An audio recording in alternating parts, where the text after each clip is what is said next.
Hey guys, this just popped up in my feed as I was editing this video and I felt like it was obligatory to address this because it's rather serious. The people at No Problema Tapes have just lost their workshop to a fire, and while they don't have a loss tally, there's a chance that they've lost all their equipment, and this is really sad and unfortunate, but there's also a GoFundMe link that you guys can follow that I'll leave in the description of this video, and you can donate as much as you'd like. Their goal at the moment is £10,000 and so far they've raised about 500 as I'm recording this, and it would be really great if you guys could spare a few dollars to help them get back on their feet. Sending you guys at No Problema Tapes lots of love, and I hope you all can take a minute of your time to help them because they've done a lot for Vaporwave and getting physicals pressed. They really deserve every dollar, so it would be great if you could help them out. So with that being said, let's get into the video.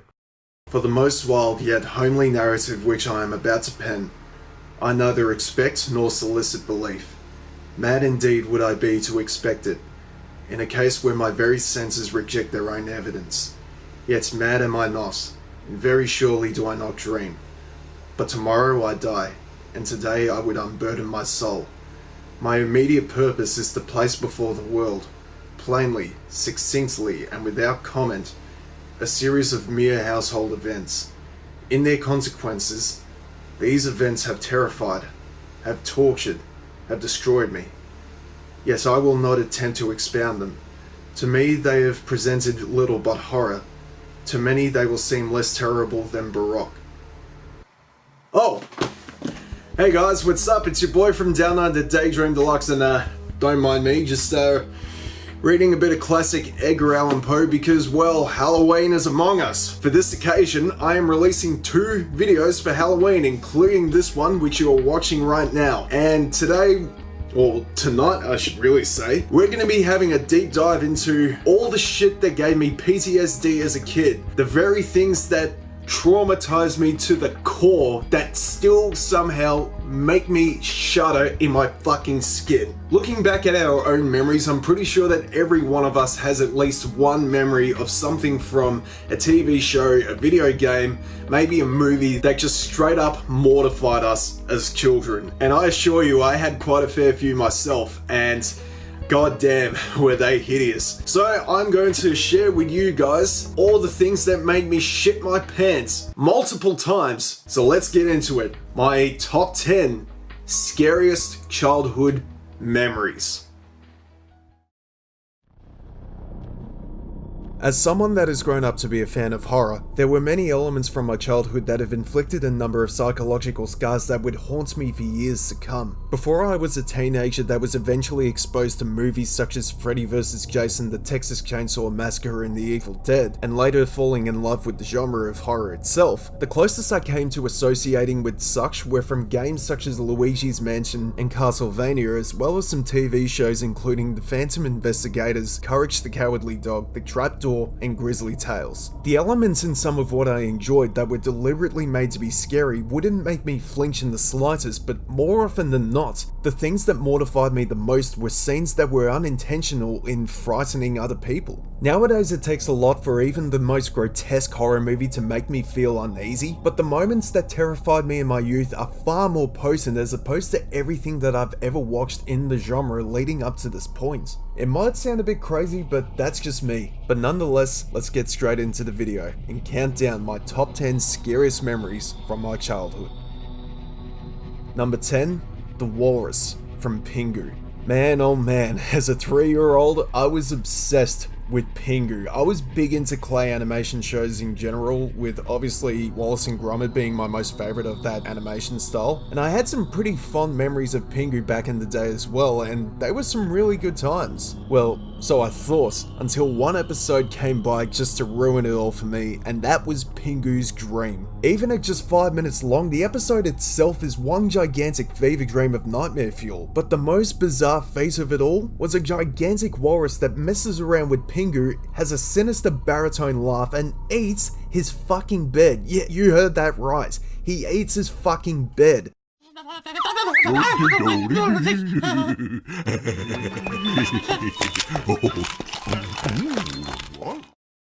Jesus Christ, man, as if the bed moving by itself wasn't weird enough. But it's all good, because in the end, Pingu wakes up only to find that it was just a nightmare, and good old Mama Pingu comes to the rescue. But still, That Walrus, oh my god, thanks no thanks for the nightmares you gave me, you fucking hellspawn. Number 9, Clanker from Banjo Kazooie. Banjo Kazooie, goddamn. That was one of my first games for the Nintendo 64, and I had a time and a half with collecting all the jigsaw puzzles, exploring all the worlds, shapeshifting with the help of Mumbo Jumbo. Like, there were just so many great things about this classic. For a game that's so fun and happy-go-lucky, it still managed to take a dark turn when you got further into Clanker's cavern. You encountered this gigantic mechanical shark named Clanker, obviously, that rewards you if you help unchain him from the dirty water, and for a character that is completely docile and friendly and rewards you after succeeding such a short mission, that thing had a face that was enough to give you a fucking cardiac arrest.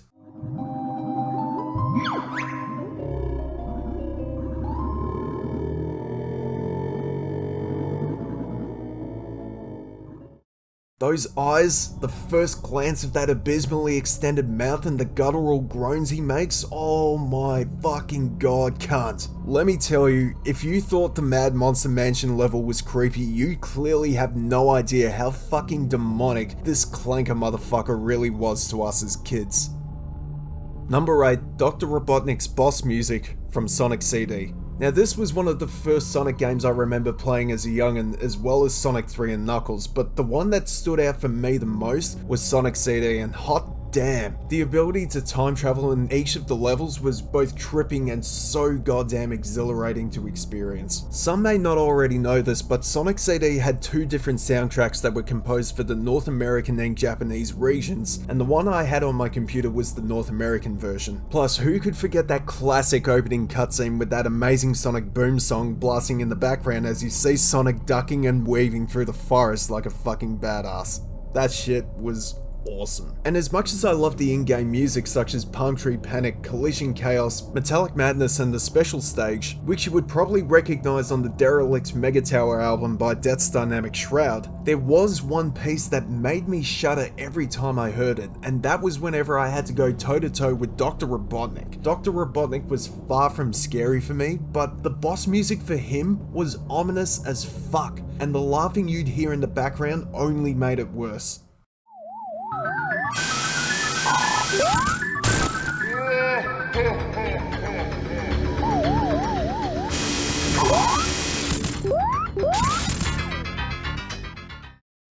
Every time I knew I had to fight Dr. Robotnik in Sonic CD, I would always mute the speakers on my computer while I tried to beat the guy. Like, this was a really poor choice in boss music, especially for a franchise like Sonic.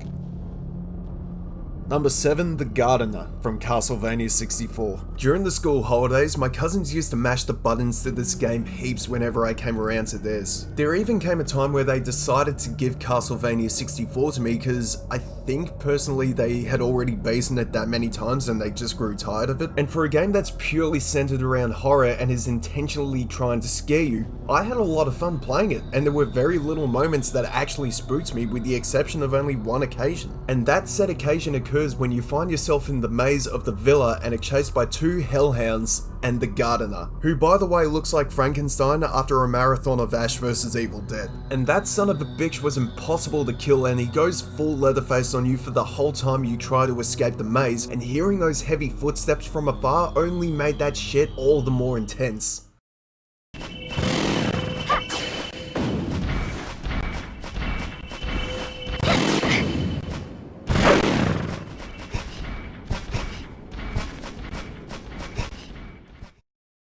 This pretty much made me feel like that one character in the beginning of your typical slasher film because of the fact you're being chased in that godforsaken labyrinth, and it also goes to show that the scariest things in a game are invincible and will kill you in a matter of seconds. But hey, at least he prepared me for the more persistent enemies I would face as I got older. I'm looking at you, Nemesis.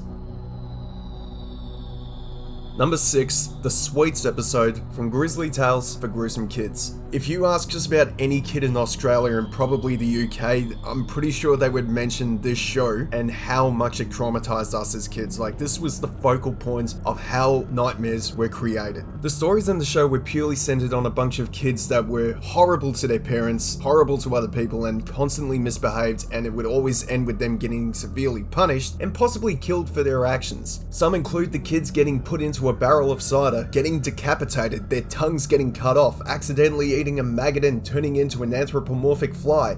Yeah, that was some pretty gruesome shit. The show would always start with an old man named Uncle Grizzly in a dilapidated cinema who gives a brief synopsis of what's to be expected in the film he's presenting to his audience of one. And the episode that scarred me the most out of the lot as a child was an episode called Sweets, where this little shit named Thomas keeps pestering his mum for sweets while this poor lady is just trying to do her errands, and he eventually gets fed up with his mum, so he makes a run for it because he didn't get what he wanted, and he finds himself in this alleyway with a sweet shop that's owned by an old man. He goes inside and asks for his lollies, and that's what we call them here in Australia, by the way. But there's a bit of a twist with this shop because for some reason there are dummies inside, and Thomas gets a little skeptical because he thinks the dummies are actually alive.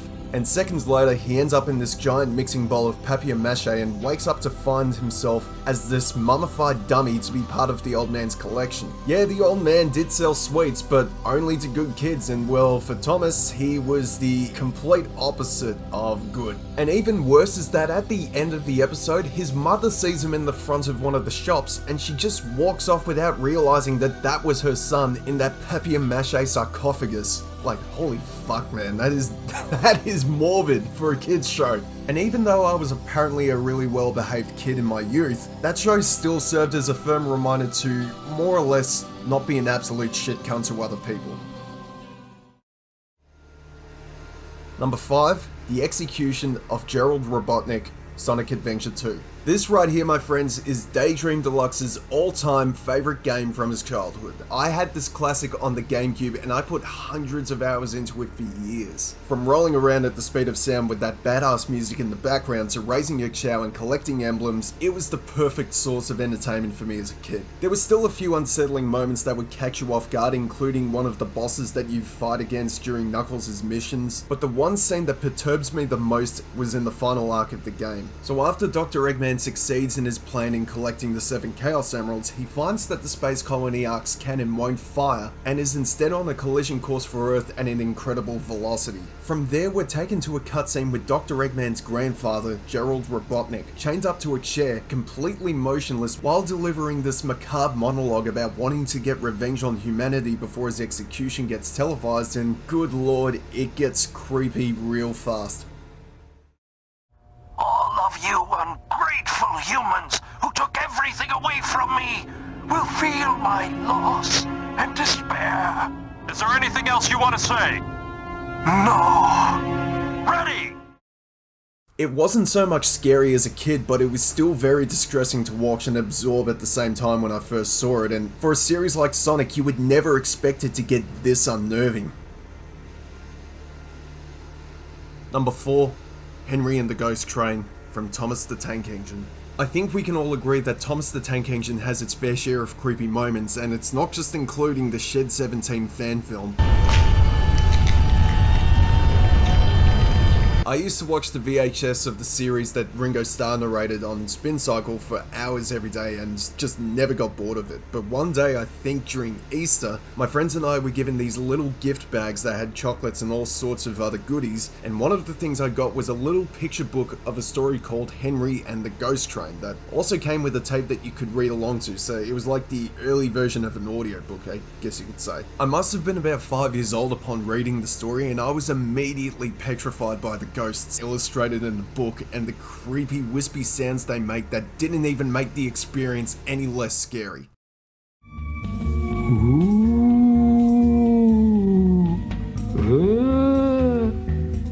Wailed a ghostly voice. A white shape floated towards him. Henry was terrified. His wheels were shaking, but he hurried on. And the part with the ghost version of Gordon just screaming through Henry. When he heard poop, poop in the distance, Henry felt better. That sounds like Gordon, he said. But it was a ghostly, shadowy Gordon who rushed towards him with a scream and a roar. Holy fucking shit, that was the pinnacle. That was peak nightmare energy just from reading and listening to the book. Like, oh my fucking god. Number 3, the ReDead from Legend of Zelda Ocarina of Time. This is another classic that I hold close to my heart when it comes to video games, and when I was a kid, I had so much fun with Ocarina of Time, whether I was playing the game or just watching my cousins kick some ass in all the dungeons. I fucking loved it. Now, we all know that the Zelda franchise has a handful of notorious moments in making us shit ourselves, mostly from Majora's Mask, but none could compare to my experience when encountering the ReDead or the Gibdo in Ocarina of Time. Whenever people listed Ocarina of Time in regards to scary memories they had with it, I'd find that a lot of people would list the infamous Dead Hand mini-boss or the Skulltula family in Kakariko Village, but the enemies that stood out to be the freakiest for me were the ReDead by a large margin. If you thought the lifeless moans weren't enough to freak you out, the shrieks that they make whenever you get close to them would certainly have you changing your pants in a split second.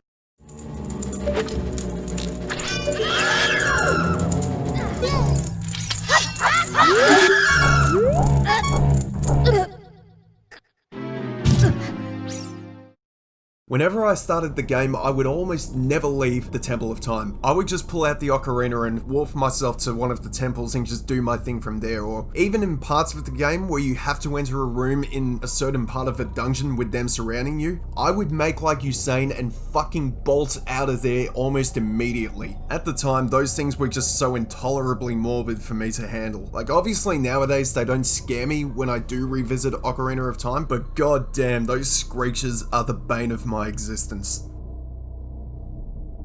Number 2, Chuckie gets the shot in an episode of Rugrats. My sister and I loved Rugrats as kids. We used to tape the episodes on VHS whenever they were on the telly, and we could quote lines from the show word for word quite regularly to each other. And of course, like some of the others I've mentioned, Rugrats had a number of sequences that were abrupt and got you feeling pretty uneasy almost immediately. From Angelica's nightmare of her baby brother, that trippy slumber party episode, there were just lots of crazy things that I'm surprised the show's creators actually managed to get away with. But I'm even more baffled by how very little people have talked about this one clip from an episode in the second season called The Shot. It starts with Tommy's mum Dee Dee telling him that he's got an appointment to get a booster shot the following day, and sooner or later he tells Chuckie, Phil and Lil all about it, and while the episode does end on a really good note for him, Chuckie, being the scared little bugger that he was always known to be, has everyone on the edge of their seats by telling the babies an exaggerated story on what happens when he got immunized, and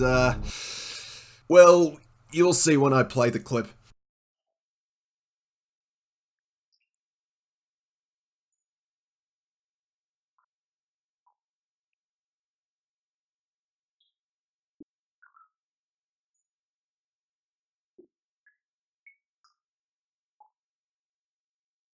Fuck me dead and call me Fred, that scene can get in the fucking bin. And as someone that has a heap of tattoos and is more than happy to endure significant pain for hours on end, I cannot stand the sight of syringes, and I blame this episode of the Rugrats for my deep, dreadful anxiety I have of needles. Even when rewatching this part as an adult has still got me shaking in my goddamn boots. And honestly, I wouldn't be surprised if this clip was solely responsible for spiking the first wave of anti-vaxxers. A few hundred parents like you decide they'd rather let their kid die than cough up $40 for a vaccination.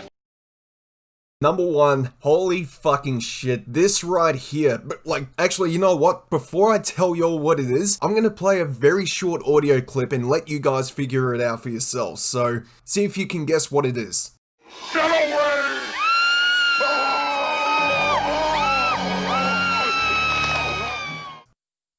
Did that sound familiar? No?